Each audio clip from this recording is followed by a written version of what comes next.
10 ایسے لوگ ہیں جن پر روزہ رکھنا فرض نہیں ہے۔ پہلا وہ شخص جو مسافر ہے اور اس کی مسافت کی حد کم از کم 40 میل تک ہے۔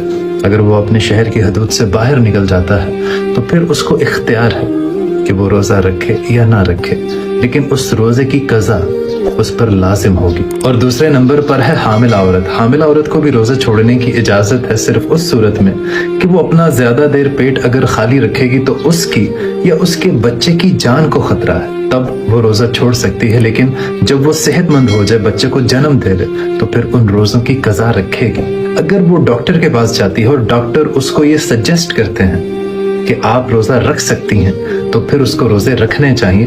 اگر نہیں رکھے گی تو پھر اس کو گناہ ملے گا۔ تیسرے نمبر پر ہے بوڑھا آدمی۔ وہ اتنا ضعیف ہو چکا ہے، اتنا کمزور ہو چکا ہے کہ روزہ رکھے گا تو اس کی جان کو خطرہ ہے، تو ایسے شخص کے لیے بھی روزہ چھوڑنا جائز